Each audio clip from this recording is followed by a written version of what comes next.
Heading डाल लीजिए आप लोग, भ्रूण पोष का विकास।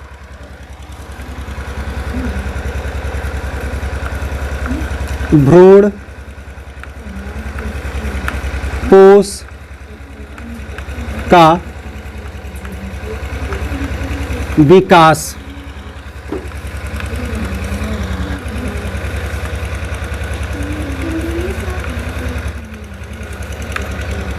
एंडोस्पर्म।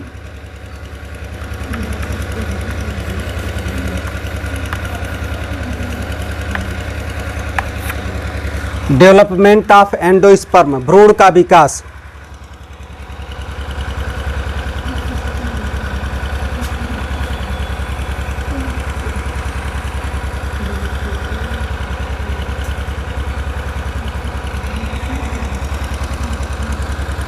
ये हमारा अंडाशय है,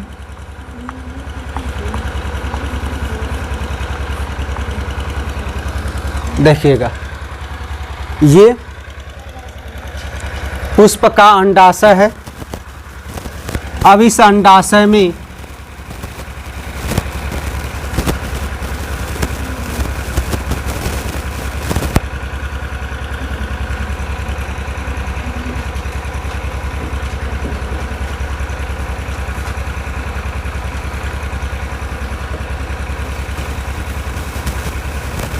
ये भाग दिखाई दे रहा है, इस भाग को हम बीजांड कहते हैं। बीजांड में ये गोल सी संरचना पाई जाती है जिसको भ्रूण कोष कहते हैं। क्या कहते हैं? भ्रूण कोष कहते हैं। अब इसमें ऊपर की तरह 3 कोशिकाएं पाई जाती हैं, नीचे की तरफ 3 कोशिकाएं पाई जाती हैं और बीच में भी कोशिका पाई जाती है। क्या पाई जाती है? कोशिका पाई जाती है। ऊपर वाली कोशिका को हम किस नाम से जानते हैं? बोलिएगा।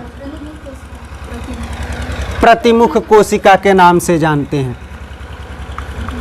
प्रतिमुख कोशिका किस नाम से जानते हैं बाबू? और ये नीचे वाली दोनों कौन सी कोशिकाएं हैं? सहायक कोशिका है।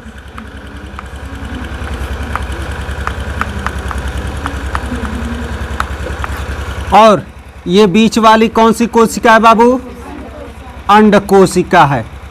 अंड कोशिका है। और ये बीच में जो दिखाई दे रहा है आपका, यही द्वितीयक केंद्रक है। क्या है? द्वितीयक केंद्रक है। समझ में आया कि नहीं आया? ये इतनी संरचनाएं हमने बना लिया। अब गौर से देखिएगा, अब इसमें 2 नर युग्मक बाबू आ गए हैं। क्यों? ये बता चुके हैं।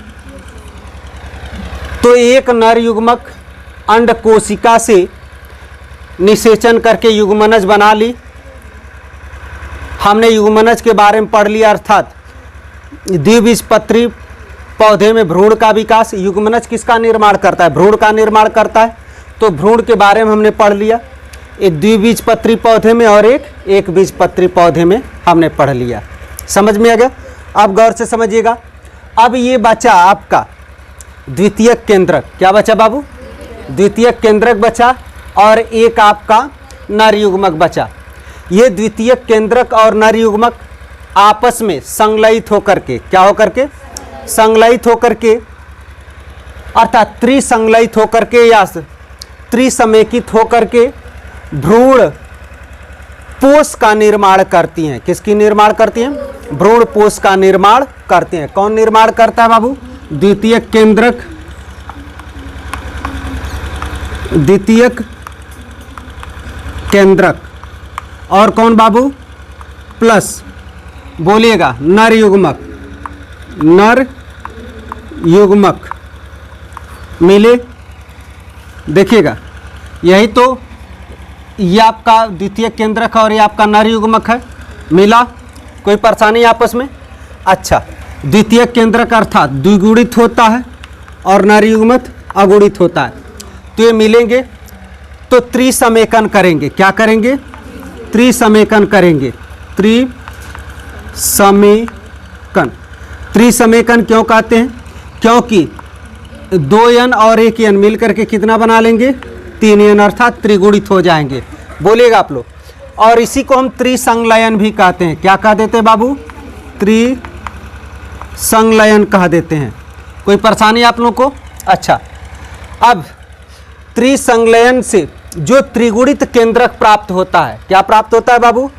त्रिगुणित केंद्रक प्राप्त होता है। कौन सा केंद्रक प्राप्त होता है?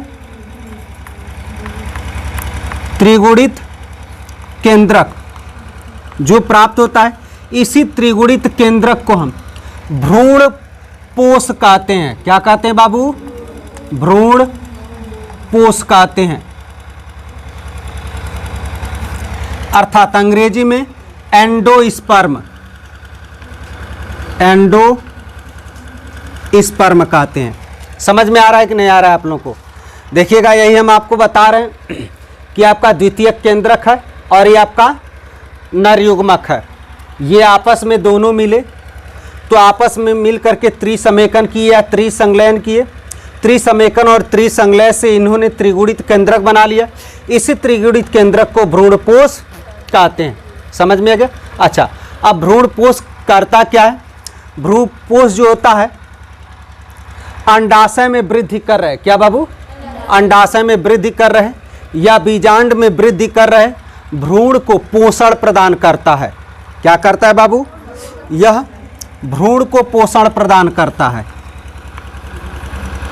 भ्रूण को पोषण प्रदान करता है।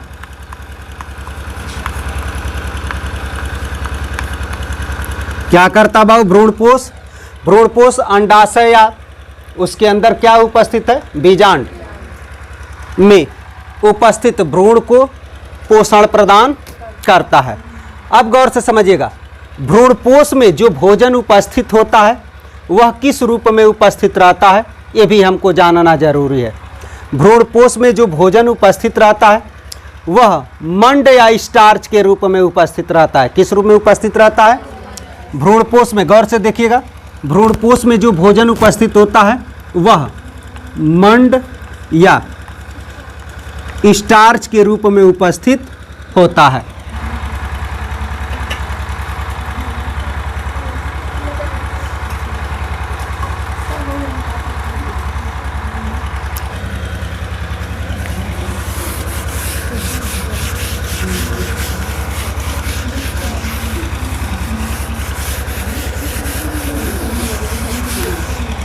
अब हेडिंग डाल लीजिए आप लोग, भ्रूणपोष के प्रकार।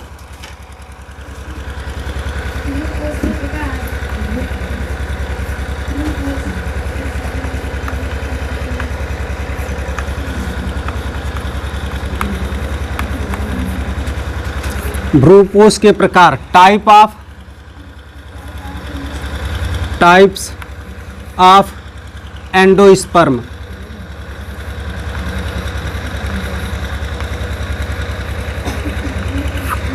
Types of endosperm. भ्रूणपोष 3 प्रकार का होता है। नंबर 1 केंद्रकीय भ्रूणपोष। केंद्रकीय भ्रूणपोष। नंबर 2 कोशिकीय भ्रूणपोष।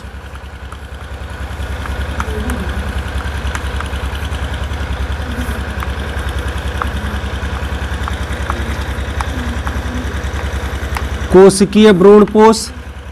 नंबर 3 माध्यमिक भ्रूणपोष। माध्यमिक भ्रूणपोष। नंबर 1 हेडिंग डाल लीजिए आप लोग, केंद्रकीय भ्रूणपोष। Nuclear endosperm. Nuclear endosperm.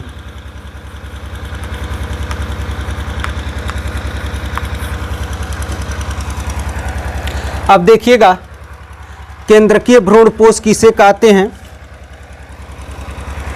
Photo बनाते हैं फिर हम लोग समझते हैं। ये आपका भ्रूण कोश है। क्या बाबू? भ्रूण कोश है। क्या है? भ्रूण कोश है। इस भ्रूण कोश में नीचे की तरफ यहां यह आपका युग्मनज है। क्या है? युग्मनज है। और इसके बीच में ये जो दिखाई दे रहा है भ्रूणपोष है। अब गौर से देखिएगा होगा क्या। केंद्रकीय भ्रूणपोष में होता क्या है? इसमें केंद्रक का, तो ये जो भ्रूणपोष का केंद्रक है ना, इस भ्रूणपोष के केंद्रक में विभाजन तो होगा, लेकिन इसमें जो भरा हुआ एक कोशिका द्रव्य है। इसमें क्या भरा गया है बाबू? कोशिका द्रव्य भरा है। कोशिका द्रव्य क्या भरा है बाबू? कोशिका द्रव्य भरा है। समझ में आ गया? इस कोशिका द्रव्य का इसमें विभाजन नहीं होता है। समझ में आ गया आप लोगों को? बोलिएगा। फिर हम कह रहे हैं, गौर से देखेगा, केंद्रकीय भ्रूणपोष में अर्थात न्यूक्लियर एंडोस्पर्म में होता क्या बाबू? केंद्रकीय भ्रूणपोष में जो भ्रूणपोष का केंद्रक होता है इसमें विभाजन होता है, लेकिन जो इसमें कोशिका द्रव्य भरा हुआ है उस कोशिका द्रव्य का विभाजन नहीं होता है। समझ में आ गया? देखिएगा आगे का चित्र हम बना रहे हैं। चित्र आपका यही है। नीचे आपका युग्मनज है। अब ये इसमें विभाजन हुआ तो एक से कितने बन गए बाबू? 2। देखिएगा विभाजन हुआ, लेकिन इसके कोशिका द्रव्य का इसमें विभाजन नहीं हुआ। समझ में आ गया? अब ये अनगिनत बार विभाजित होंगी। क्या होंगी बाबू? अनगिनत बार विभाजित होगी और अनगिनत केंद्रक भी बना लेंगी। क्या कर लेंगी बाबू? अनगिनत केंद्रक भी बना लेंगी। अर्थात 2 से 4, 4 से 6, 6 से 8, 8 से 10, 10 से 12, 12 से 14, 15, 16, 17, 18, 19, 20, 21, 22, 23, 24, 25, 26, 27, 28, 29, 30, 31, 32, 33, 34, 35, 36, 37, 38, 39, 40, ऐसे ही अनगिनत ये केंद्रक बना लेंगी। समझ में आ गया? अब ये केंद्रक बीच से व्यवस्थित हो जाएंगे। क्या करेंगे? बीच से व्यवस्थित हो जाएंगे और कुछ इस प्रकार का बना लेंगे। देखिएगा आप लोग, कुछ इस प्रकार का बना लेंगे।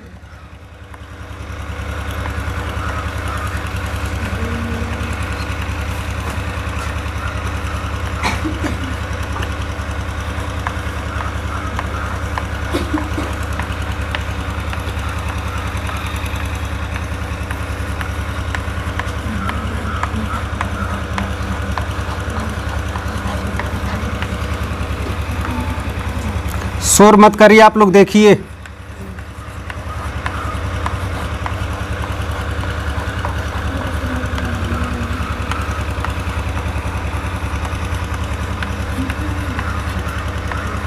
कुछ आपको इस प्रकार की ये संरचना बना लिए। समझ में आ गया? तो देखिए बीच में ये खाली जगह मिल गया। क्यों? अब ये बीच में खाली जगह बच गया तो इसको सेंट्रल या न्यूक्लियर वैक्यूल कहते हैं।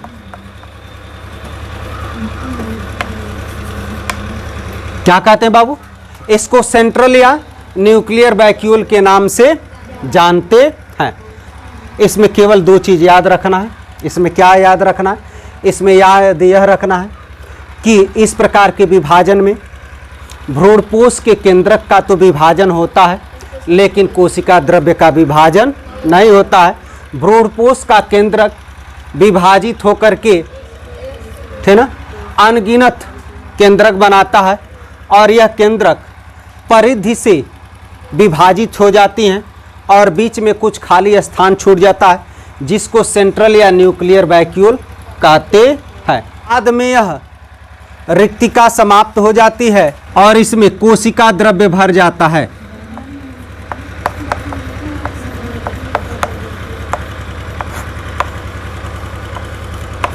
कोशिका द्रव्य भर जाता है। अच्छा, अब इसका उदाहरण तनि बोलिएगा आप लोग। नंबर 1 कैप्सेला, ठीक। नंबर 2 सूरजमुखी।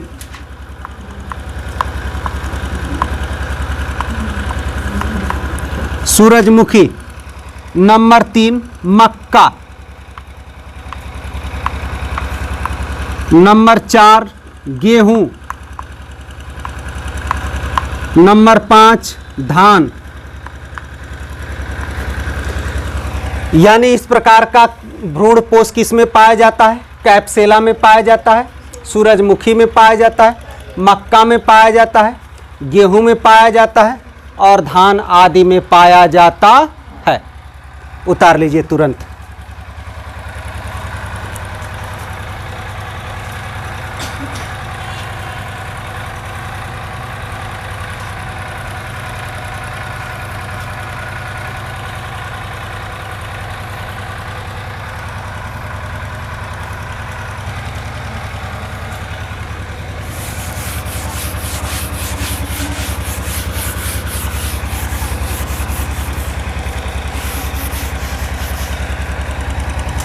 अगला हेडिंग डाल लीजिए बाबू आप लोग, कोशिकीय भ्रूणपोष।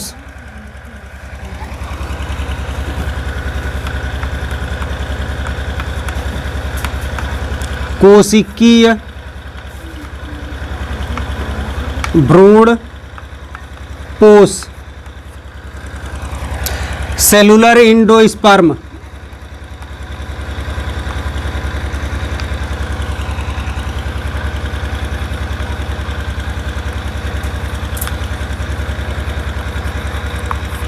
सेलुलर एंडोस्पर्म, समझिएगा बाबू। अब इस कोशिकीय भ्रूणपोष में क्या होता है? इसमें ना जो ये कोशिका द्रव्य है, ठीक, और जो भ्रूणपोष का केंद्रक है, दोनों में विभाजन होता है। समझ में आ गया? और दोनों में विभाजन से ये बहुकोशिकीय केंद्रक वाला भ्रूणपोष बन जाता है। क्या बन जाता है? बहुकोशिकीय केंद्रक वाला भ्रूणपोष बन जाता है। जैसे देखिएगा आप लोग, हो गया बाबू, ये विभाजित होगा तो 1 से 2 बना, 1 से 2 बना, और हम कह रहे हैं कोशिका द्रव्य भी विभाजित हो जाता है। तो देखिए कोशिका द्रव्य विभाजित हो गया कि नहीं हो गया? आधा कोशिका द्रव्य ऊपर और आधा कोशिका द्रव्य नीचे। क्लियर हो रहा है? अब गौर से देखिए, फिर ये विभाजित होगा। क्या होगा बाबू? फिर विभाजित होगा, अर्थात 1 से 2 होगा और ये भी 1 से 2 होगा।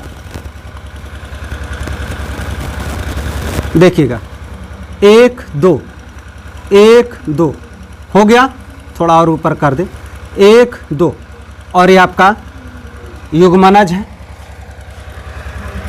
और इसको बांट दें हम लोग, इसके कोशिका द्रव्य को। देखिएगा विभाजित हो गया कि नहीं हो गया कोशिका द्रव्य? कोई परेशानी आप लोगों को? अब आगे देखें। अच्छा, इसी प्रकार से अब इनकी संख्या अनगिनत हो जाएगी। क्या हो जाएगी बाबू? अनगिनत हो जाएगी। तो हम इसमें ऐसे पहले ही बना लें।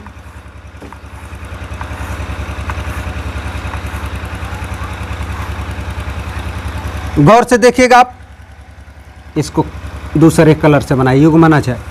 1 2 3 4 5 6 7 8 9 10 11 12 13 14। देखिएगा ये बट गए कि नहीं बट गए? बट गए। सभी केंद्रक 1 से 2 1 से 2 1 से 2 1 से 2 1 से 2 1 से 2 हुए। और देखिए इसका कोशिका द्रव्य भी बट गया। तो इसी को हम क्या कह देते हैं? कोशिकीय भ्रूणपोष कह देते हैं। तो लिखवा दे आप लोगों को, समझ में आया है ना? फिर एक बार बता रहे हैं, इसमें क्या होता है बाबू? इसका जो भ्रूणपोष का केंद्रक होता है और कोशिका द्रव्य जो होता है, दोनों विभाजित होता है। पहला नंबर उदाहरण, हाँ उदाहरण, पहला उदाहरण तो बिल्ला रसिया होगा। बिल्ला रसिया पीटूनिया धतूरा आदि। इसका नाम होता है बहुकोशिकीय भ्रूण पोष।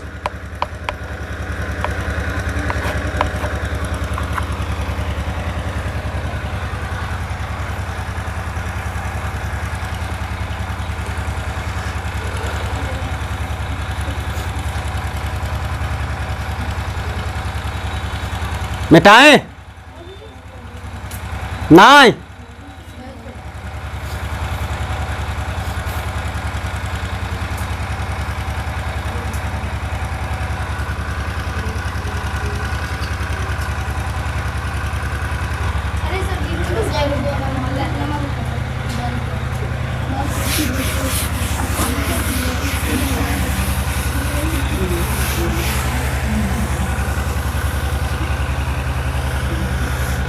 तीसरा नंबर हेडिंग डाल लीजिए, माध्यमिक भ्रूणपोष।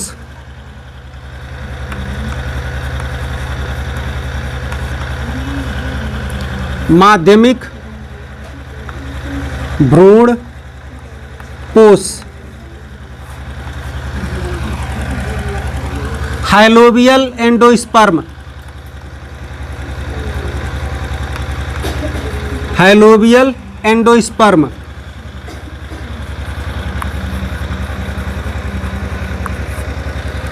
Helobial endosperm. अब इस प्रकार के भ्रूणपोष में होगा क्या? इस प्रकार के भ्रूणकोश में भ्रूणपोष में पहली बार केंद्रक का भी विभाजन होगा और कोशिका द्रव्य का भी विभाजन होगा। देखिएगा ये हमारा है। अब ये आपका भ्रूणपोष का केंद्रक विभाजित होकर 2 केंद्रकों में विभाजित हो गया और कोशिका द्रव्य भी आपका विभाजित हो गया। यानी कोशिका द्रव्य केवल एक बार विभाजित होगा। कितनी बार विभाजित होगा? लिख दे रहे हैं, कोशिका द्रव्य सिर्फ एक बार विभाजित होगा। हो गया। और इसका जो केंद्रक है वह कई बार विभाजित होगा। समझ में आ गया? केंद्रक क्या होगा बाबू? कई बार विभाजित होगा। तो एक केंद्रक से कितना केंद्रक? 2 केंद्रक। 2 केंद्रक बना कि नहीं बना? ठीक। इसी प्रकार से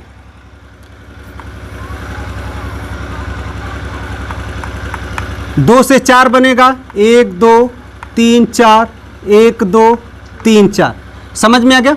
और 4 से 8, 8 से 16, 16 से 32 बनते रहेंगे। और अंत में ये जितने केंद्रक हैं बाबू ना, ये जितने केंद्रक हैं वो कहाँ कहाँ लग जाएंगे? परिधि पर लग जाएंगे। कहाँ लग जाएंगे? परिधि पर लग जाएंगे।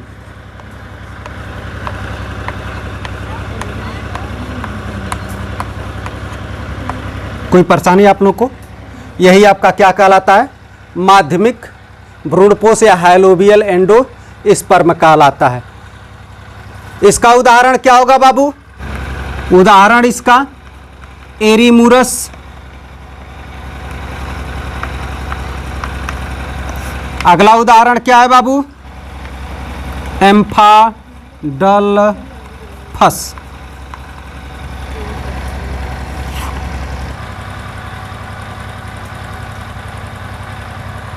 हो गया? अच्छा, अब भ्रूणपोष का लास्ट हेडिंग हम लोग डाल लें।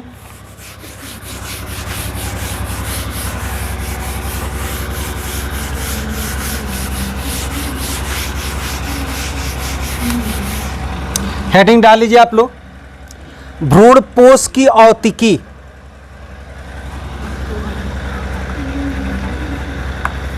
भ्रूणपोष की औतिकी, histology of endosperm.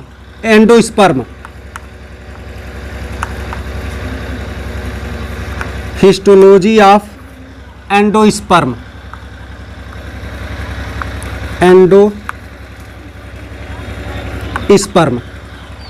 Histology of endosperm. जो बाबू भ्रूणपोष होता है ना, इस भ्रूणपोष की जो कोशिका होती है, ये जो कोशिका होती है, यह कोशिका समविन्यासी होती है। कैसी होती है बाबू? समविन्यासी होती है, अर्थात आइसोडायामेट्रिक होती है।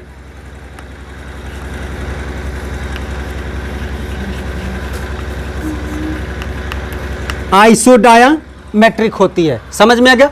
और भ्रूणपोष में संचित भोज्य पदार्थ रहता है। क्या रहता है बाबू? संचित भोज्य पदार्थ रहता है। और इस संचित भोज्य पदार्थ का नाम क्या बाबू? मंड या स्टार्च। क्या नाम है? मंड या स्टार्च होता है। और यह मंड या स्टार्च किसका पोषण करता है बाबू? भ्रूण का। भ्रूण का पोषण करता है। समझ में आ गया?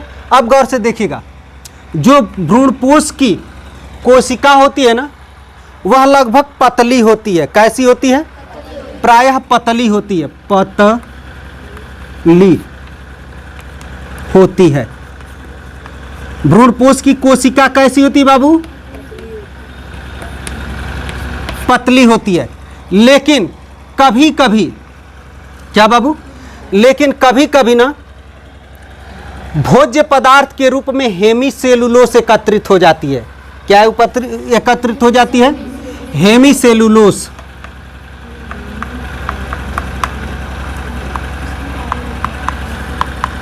हेमीसेलुलोस उपस्थित हो जाती है, जिससे इसकी कोशिका मोटी हो जाती है। क्या हो जाती है बाबू? कोशिका मोटी हो जाती है। किसके कारण मोटी होती है? हेमीसेलुलोस के कारण मोटी होती है। क्या आप लोगों को याद रहेगा इतना? कोई परेशानी? बोलिएगा।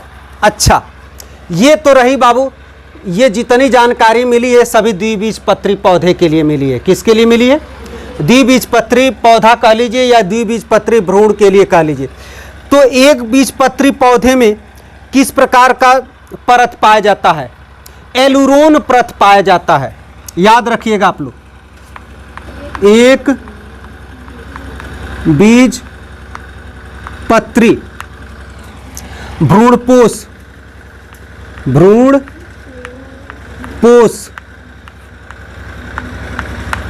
में जो परत होती है, परत को एलुरोन परत कहते हैं। क्या कहते हैं?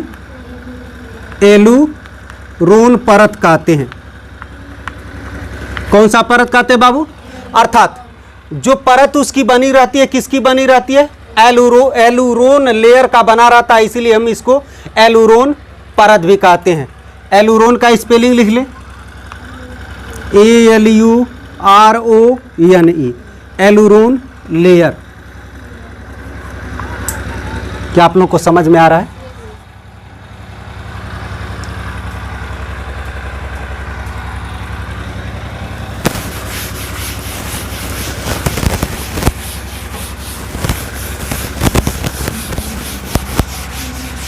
एक एक लाइन का 2 हेडिंग है, डाल लीजिएगा। भ्रूणपोषी बीज, भ्रूणपोषी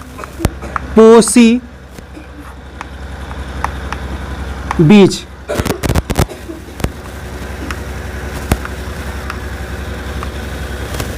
एंडोस्पर्मिक सीड्स। भ्रूणपोषी बीज किसे कहते हैं? यह ऐसा बीज होता है जिसमें जो भ्रूण का अंकुरण होता है या बीज का अंकुरण होता है उस समय तक उपस्थित रहता है, उसी को भ्रूणपोषी बीज कहते हैं। भ्रूणपोष बीज के अंकुरण के समय तक, बीज के अंकुरण के समय तक।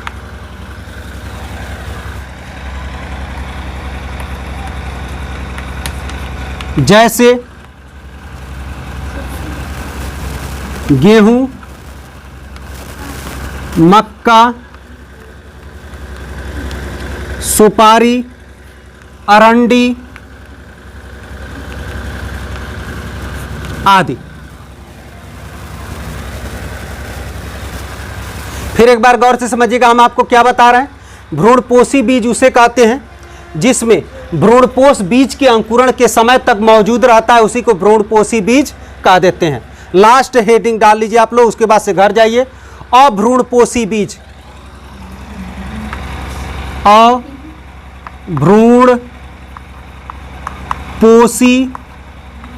बीज, नॉन एंडोस्पर्मिक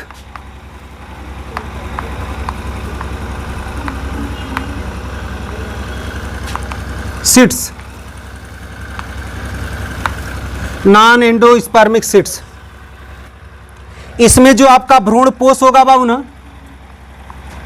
भ्रूणपोष जो होगा ना, यह केवल भ्रूणीय परिवर्धन के समय तक ही रहेगा, केवल